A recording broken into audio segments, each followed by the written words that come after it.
ઉનાળાની શરૂઆતમાં જ સહેજ ગરમી પડવાની શરૂઆત થાય ને એટલે સૌથી પહેલું યાદ આવે ઠંડુ ઠંડુ વરિયાળીનું શરબત.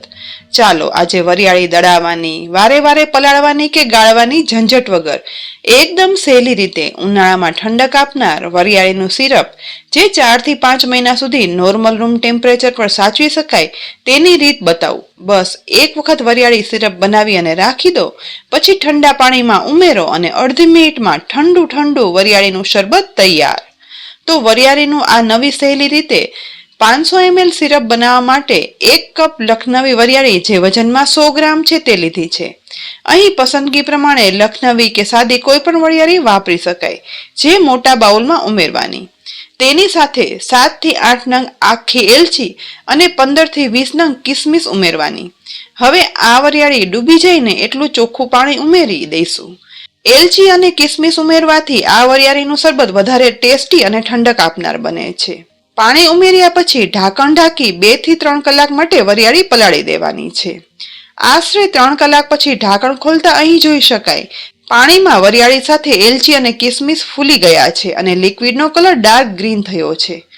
આ સમયે મિક્સરના ઊંડા જારમાં પલળેલી એલચી વરિયાળીનું મિશ્રણ છે ને તે ધીરે ધીરે કરી ઉમેરી દેવાનું. અહીં અંદર પાણી ઉમેરેલું છે માટે બધું મિશ્રણ ઉમેર્યા પછી જારનું ઢાંકણ ઢાંકી એકદમ સ્મૂથ થાય ને તેવું સરસ વરિયાળીને પીસી લેવાની છે. 1-2 વખત વચ્ચે વચ્ચે ચલાવતા જઈ લગભગ 4 મિનિટ સુધી પીસ્યા પછી જારનું ઢાંકણ ખોલતા અહીં વરિયાળી એકદમ સરસ ઝીણી પીસાઈ ગઈ છે. તો આ સમયે એક ઊંડા વાસણની અંદર મોટી ગરણી રાખેલું પીસેલું આ મિશ્રણ છે ને તે ઉમેરી દેવાનું. એ પછી જારમાં થોડું પાણી ઉમેરી ચલાવી તે પણ સાથે ઉમેરી દઈશું, જેથી જારમાં ચીપકેલી વરિયાળીનું મિશ્રણ છે ને તે બધું ઉપયોગમાં આવી જાય. ચમચા વડે ચલાવતા જઈ મિશ્રણને ગાળવાનું છે. સતત ચલાવતા જઈ અને ગાળતા બધું મિશ્રણ ગળાઈ જાય અને ઉપર રહેલી પીસેલી વરિયાળી છે ને તે એકદમ કોરી થઈ જાય અને કસ ના રહે તેવું લાગે ને ત્યાર પછી આ ન ચડાયેલી વરિયાળીના મિશ્રણને મિક્સરના જારમાં ફરીથી ઉમેરી દઈશું. વધારે ઉપરથી અડધો કપ પાણી પીસવા માટે ઉમેરી દેવાનું. ફરીથી જારનું ઢાંકણ ઢાંકી બધું પીસ્યા પછી આ મિશ્રણને ગરણીમાં ઉમેરી દઈશું. ઉપરથી જારમાં થોડું પાણી મિક્સ કરી મિશ્રણ પણ સાથે ઉમેરી દેવાનું. હવે હાથ વડે આ મિશ્રણ ફરીથી ગાળી લેવાનું છે. આ રીતે 2 વખત પીસી અને ગાળતા ગરણીમાં ઉપર ફક્ત જુઓ વરિયાળીના છોડા જ રહેશે અને વરિયાળીનો રસ બધો નીચોવાઈ જશે, જે તમને હાથથી અડકતા પણ ખ્યાલ આવશે. ગરણીમાં નીચે ચીપકેલું વરિયાળીનું મિશ્રણ છે ને તે પણ હાથ વડે કાઢી અને લિક્વિડમાં ઉમેરી દઈશું. અહીં બધું મિશ્રણ ગળાય અને જોતા વરિયાળીનો એકદમ ઘટ લિક્વિડ પલ્પ તૈયાર થયો છે, જેમાંથી આપણે લાંબો સમય સાચવી શકાય ને તેવું વરિયાળીના શરબતનું સિરપ બનાવવા માટે ગેસની લો ફ્લેમ પર જાડા તળિયાવાળા વાસણની અંદર 100 ગ્રામ વરિયાળી સામે 500 ગ્રામ સાકર ઉમેરી દઈશું. હવે ફક્ત સાકર ડૂબે ને એટલું જ પાણી ઉમેરી ગેસની મીડિયમ ફ્લેમ પર સતત મિક્સ કરતા જઈ સાકર છે ને તેને પાણીમાં ઓગાળવાની છે. 3 થી 4 મિનિટમાં જ પાણીમાં સાકર ઓગળી ચાસણી ઉકળવાની શરૂઆત પણ થઈ ગઈ છે. તો આ સમયે વરિયાળીનું બનાવેલું ગાળેલો પલ્પ છે ને તે બધો ઉકળતી ચાસણીમાં ઉમેરી દેવાનો. એક વખત મિક્સ કર્યા પછી હવે આ મિશ્રણને ઉકળી અને ઘાટું થવા દઈશું. અહીં આ સમયે ગેસની ફ્લેમ છે ને તે મીડિયમ ટુ લો રાખી મિશ્રણને ઉકાળવાનું. જો ફ્લેમ હાઈ હશે ને તો મિશ્રણ વાસણમાંથી ઉભરાઈ અને બહાર નીકળી જશે. વચ્ચે વચ્ચે મિક્સ કરતા જઈ અને ચલાવતા જવાનું છે. વધારે 15 મિનિટ સુધી ઉકાળ્યા પછી હવે જોઈ શકાય છે કે સાકરની ચાસણીમાં વરિયાળીનું મિશ્રણ એકદમ સરસ ભળી ગઈ. વરિયાળીના શરબતની આ ચાસણી ઉકળી પ્રમાણમાં ઓછી અને એકદમ ઘટ્ટ થઈ ગઈ છે. જેટલી ઘટ આ ચાસણી બનશે ને એટલો જ લાંબો સમય વધારે આ ચાસણી સારી રહેશે. પરંતુ હા, ધ્યાન એ રાખવાનું કે આ ચાસણી થોડી લિક્વિડ રહેવી જોઈએ, પલ્પ ના થઈ જવો જોઈએ. બસ માત્ર એટલું જ ઉકાળવાનું.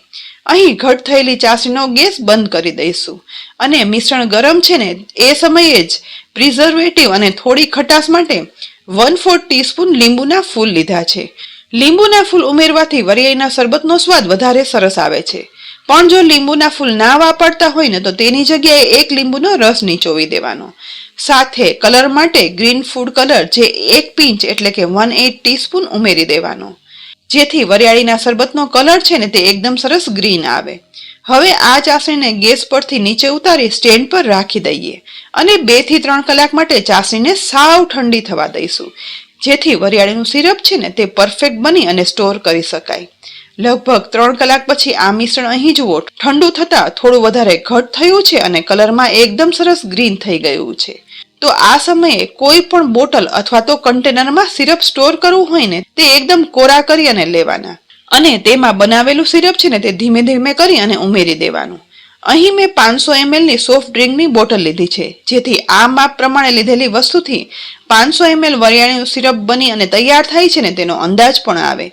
ધીમે ધીમે કરી બધું સિરપ બોટલમાં ઉમેરતા આખી બોટલ ભરાઈ જાય ને એટલે હવે બોટલનું ઢાંકણ ટાઈટ બંધ કરી દઈશું. આવું થીક વરિયાળીનું સિરપ બનશે ને તો પછી આખો ઉનાળો નોર્મલ રૂમ ટેમ્પરેચર પર પણ સાચવી શકાય તેવું તૈયાર થઈ અને સારું રહેશે. તો છે ને વરિયાળીનું સિરપ બનાવવાની એકદમ સહેલી રીત. હવે આ સિરપમાંથી ઠંડુ ઠંડુ વરિયાળીનું શરબત બનાવવા માટે ગ્લાસ લઈ તેમાં 2 ટેબલ સ્પૂન જેટલું સિરપ દરેક ગ્લાસમાં ઉમેરી દઈશું. એ પછી ઠંડુ પાણી ઉમેરવાનું. બંને ગ્લાસમાં પાણી ઉમેરાઈ જાય ને એ પછી આ શરબતમાં બરફના ટુકડા પણ ઉમેરી દઈએ અને એકદમ સરસ રીતે મિક્સ કરી લેવાનું, જેથી એકદમ ગ્રીન કલરનું ઓરિજિનલ વરિયાળીના ફ્લેવર અને સ્વાદનું ઠંડુ ઠંડુ વરિયાળીનું શરબત બની અને તૈયાર થઈ જાય છે. આ શરબત વધારે ઠંડક આપે ને એ માટે મેં થોડા પલાળેલા ચિયા સીડ પણ લીધા છે, જે 1 ચમચી જેટલા સીડ્સ દરેક ગ્લાસમાં ઉમેરી દઈશું અને ત્યાર પછી મિક્સ કરી દેવાનું.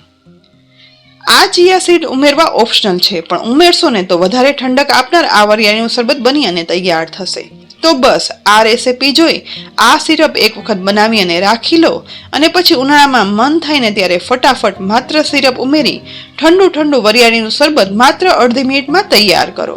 છે ને એકદમ સહેલી રીત વરિયાળીનું શરબત બનાવવાની અને પીવાની. તો આ રેસીપી તમને કેવી લાગી? ઉનાળાની શરૂઆત થાય જ છે તો અત્યારે જ બનાવી લો અને પછી કોમેન્ટ બોક્સમાં લખી અને મને જરૂરથી કહેજો કે રેસીપી સારી લાગી કે નહીં. રેસીપી ઉપયોગી લાગી હોય ને તો રેસીપીને લાઈક કરી અને શેર કરો. સાથે જ અમારી યુટ્યુબ ચેનલ સબસ્ક્રાઇબ કરી અમારા ફેસબુક પેજને લાઈક કરી અને ફોલો કરો, જેથી આવી અનેક ઉપયોગી રેસીપીના અપડેટ્સ તમને તુરંત જ મળે. આવતીકાલે ફરી મળશું નવી રેસીપી સાથે. ત્યાં સુધી આવજો.